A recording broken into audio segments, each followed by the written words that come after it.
Kembali lagi bersama channel kita semua. Jika Anda suka, jangan lupa komen, like dan subscribe, serta bila Anda berkenan.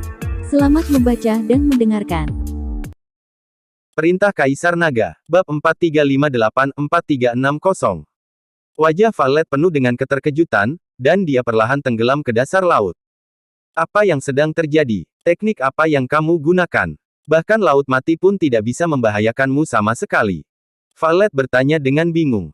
Jangan bertanya dulu. Aku ingin bertanya padamu, apa hubunganmu dengan Valentina Zhu dari kota Zujia? Dev bertanya. Valet tertegun sejenak, lalu memandang Dev dan berkata, bagaimana kamu tahu tentang kota Zujia? Bagaimana kamu tahu tentang saudari perempuanku Valentina? Kalau begitu Valentina adalah adikmu.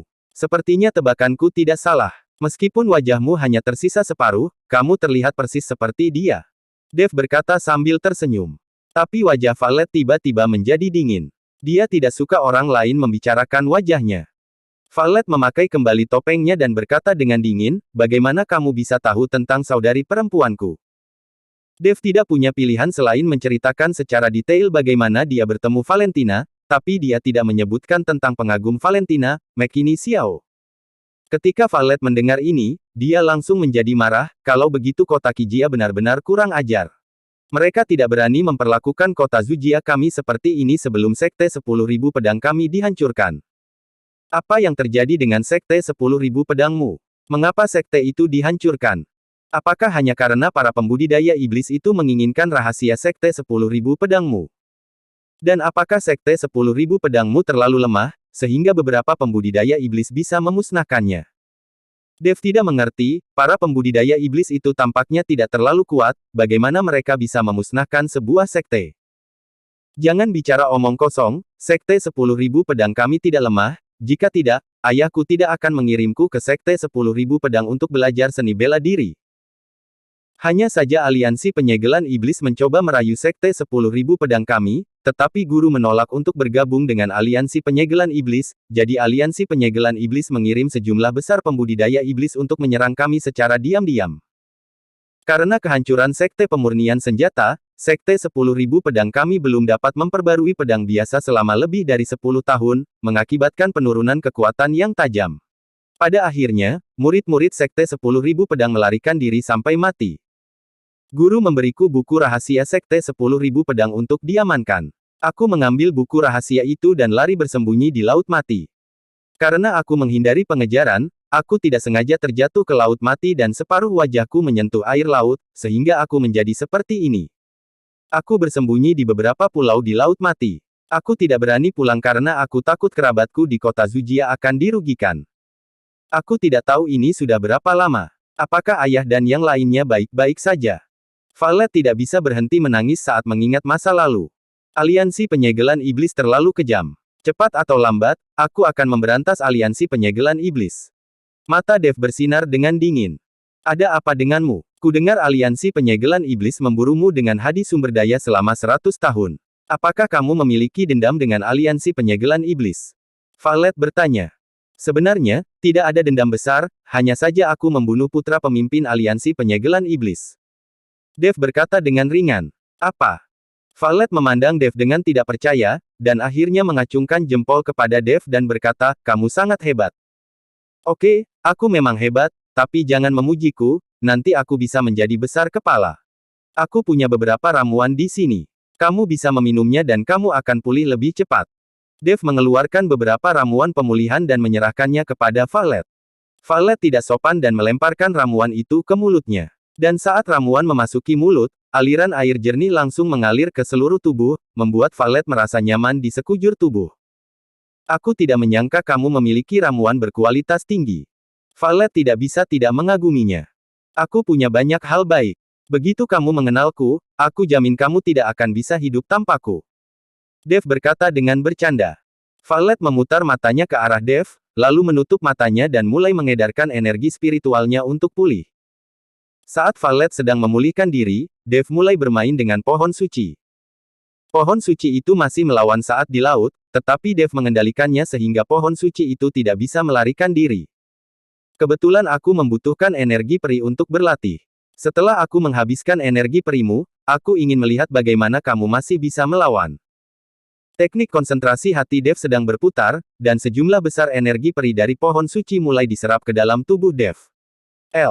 Pada awalnya pohon suci itu berjuang mati-matian, namun pada akhirnya perjuangannya semakin melemah. Tolong, berhentilah menyerap, aku akan mati jika kamu terus menyerap. Saat ini, pohon suci itu benar-benar mengeluarkan suara, dan suaranya terdengar seperti seorang wanita. Ini mengejutkan Dev, yang buru-buru berhenti menyerap dan melihat sekeliling. Dia menemukan bahwa tidak ada seorang pun di sekitar, jadi dia mengarahkan pandangannya ke pohon suci. Apakah itu kamu? Apakah kamu baru saja mengatakan sesuatu? Dev bertanya pada pohon suci di tangannya.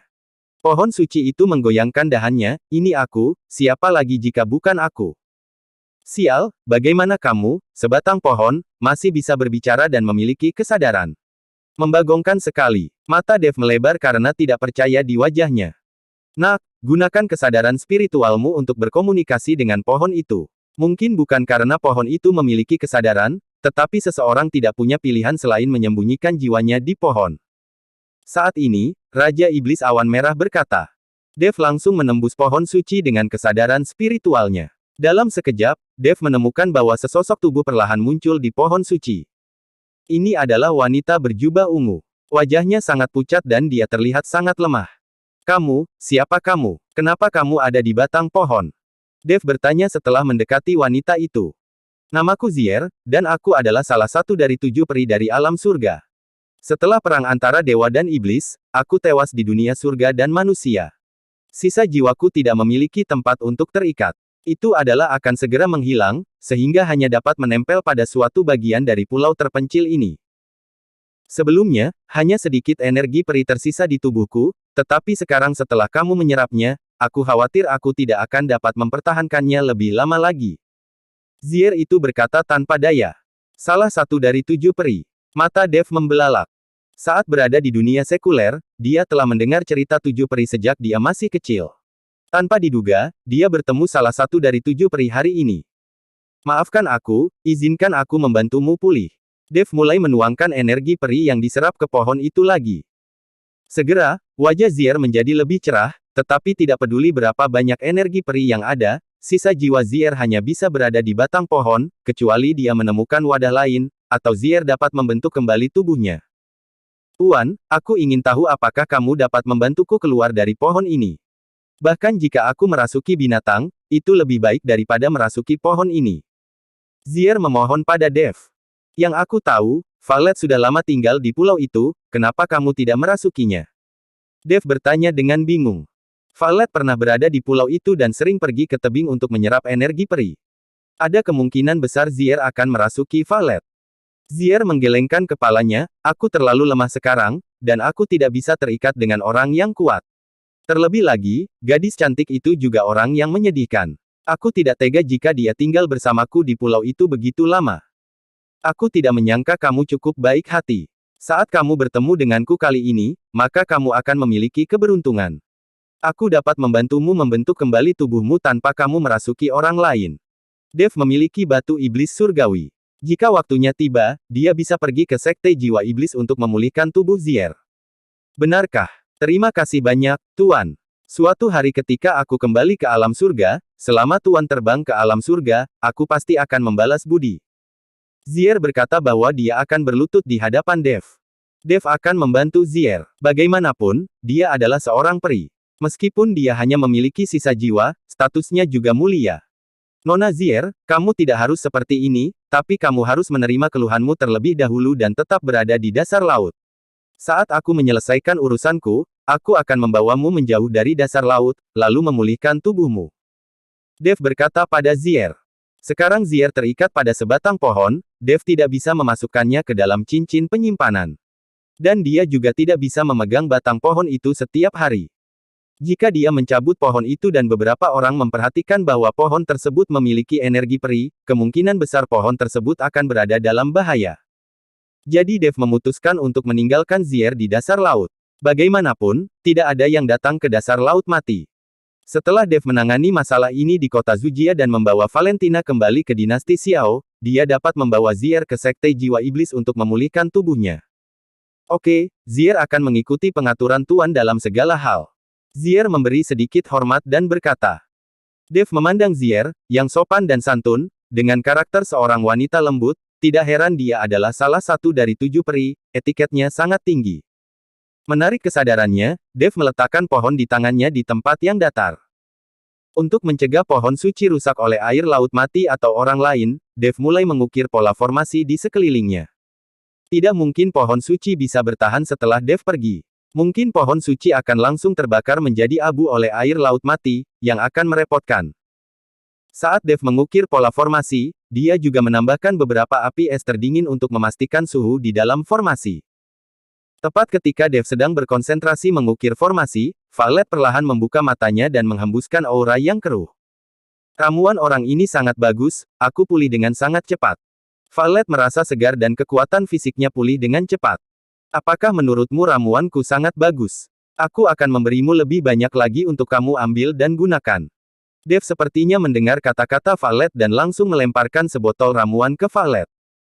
Violet mengambil ramuan itu dan sejenak tidak tahu harus berkata apa. Bagaimanapun, dia tidak ada hubungannya sama sekali dengan Dev, justru dia salah paham dengan Dev pada awalnya, tetapi sekarang Dev memberinya ramuan, Violet selalu merasa sedikit malu. Ambillah, anggap saja sebagai kompensasi atas pedangmu. Dev berkata perlahan. Itu tidak akan berhasil. Karena kamu bilang kamu memiliki hubungan dengan Sekte Pemurnian Senjata, kamu harus memberiku pedang lagi dari Sekte Pemurnian Senjata. Aku hanya ingin melihat apakah kamu benar-benar memiliki hubungan dengan Sekte Pemurnian Senjata, atau kamu hanya membual. Violet masih mengingat pedang yang dipotong oleh Dev. Oke, saat aku pergi ke Sekte Pemurnian Senjata, aku akan membawamu bersamaku dan membiarkanmu melihat apakah aku punya hubungan dekat dengan Sekte Pemurnian Senjata. Dev mengabaikan Violet dan terus mengukir pola formasi. Hei, apakah kamu tahu cara menggunakan formasi? Baru kemudian Violet menyadari bahwa apa yang diukir Dev di tanah sebenarnya adalah pola formasi. Dev mengabaikannya dan berkonsentrasi mengukir pola formasi. Formasi ini tidak hanya dapat melindungi pohon suci dalam formasi tersebut, tetapi juga menghalangi bocornya energi peri dari pohon suci, agar tidak memperlihatkan posisinya. Violet melihat lebih dekat, lalu ekspresi terkejut muncul di matanya, dan ekspresinya sedikit berubah. Meskipun Violet tidak memahami teknik formasi, jadi seolah dia seperti tidak pernah makan daging babi dan tidak pernah melihat babi melarikan diri. Ketika Sekte 10.000 Pedang meminta ahli formasi untuk mengatur formasi untuk melindungi Sekte, ahli formasi juga mengukir pola formasi satu demi satu. Pola formasinya itu terlihat jauh lebih sederhana daripada pola formasi yang diukir oleh Dev, namun itu juga memiliki banyak manfaat dari Sekte 10.000 Pedang. Tapi Dev, biksu yang berada di alam kesengsaraan transendensi tingkat 7, dapat dengan mudah mengukir pola formasi yang sangat rumit. Dia tahu bahwa semakin kuat suatu formasi, maka semakin rumit pula pola formasinya, dan semakin sulit pula mengukirnya. Violet tidak mengetahuinya, tapi dia pernah mendengarnya. Saat ini, dia tidak percaya bahwa Dev masih seorang ahli formasi dan ahli formasi senior. Dia benar-benar meremehkan Dev sebelumnya. Bersambung.